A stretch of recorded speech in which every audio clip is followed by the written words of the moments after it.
ഇന്നത്തെ പരിപാടി എന്താ വെച്ചാൽ നമ്മുടെ നാട്ടിലൊരു കുടിയിരിക്കൽ എന്നൊക്കെ വെച്ചാൽ കുടിയിരിക്കലിൻ്റെ ലെവലൊന്നല്ല. കണ്ട അടിപൊളി സെറ്റപ്പ് പരിപാടിയാണ്. ഇങ്ങനത്തെ ഒരു കുടിയിരിക്കൽ ഞാൻ ഇത് കണ്ടിട്ടില്ല. എന്തായാലും നമുക്കിങ്ങനെ ഒന്ന് പുറകെ പോയി പാട്ടും മ്യൂസിക്കൊക്കെ ഉണ്ടായിരുന്നു, അതൊക്കെ ഒന്ന് കേട്ട് നേരെ ഫുഡ് കഴിക്കാൻ കയറി. പേരൊക്കെ പിന്നെ കാണാം. ആദ്യം നമുക്ക് ഫുഡ് ഇങ്ങോട്ടാണല്ലോ ബാക്കി പരിപാടിയുള്ളൂ.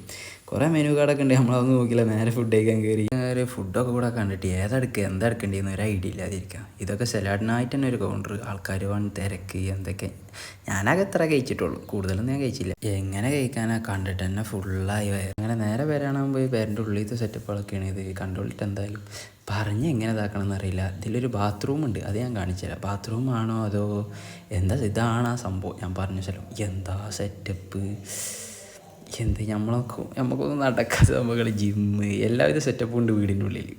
ഇനിയൊന്നും വേണ്ട. എന്തായാലും ഇങ്ങനത്തെ ഒരു കുടിയിരിക്കൽ ആദ്യമായിട്ടാണ്. നമ്മൾ പിന്നെ പാവപ്പെട്ടൊരു വ്ളോഗറാണല്ലോ, അതുകൊണ്ട് എല്ലാവരും സപ്പോർട്ട് ചെയ്യുക, കാര്യങ്ങൾ ചെയ്യുക. എന്തായാലും പുറത്തത്തെ കാഴ്ചകളൊക്കെ കാണി. അപ്പോൾ വീട് എന്തായാലും ഡിസൈൻ ചെയ്ത് അടിപൊളിയാക്കണം. ഉള്ളാണെങ്കിലും പുറത്താണെങ്കിലും ആ ഒരു നാച്ചുറൽ വിട്ടിട്ടില്ല, ആ ഒരു സെറ്റപ്പിൽ ചെയ്തിക്കണ. പൂളാണെങ്കിലും ഉണ്ട്, പാർക്ക്, എല്ലാവിധ സെറ്റപ്പും ഉണ്ട്, അടിപൊളിയായി ചെയ്തിക്കണ്. അപ്പോൾ ശരി എന്നാൽ.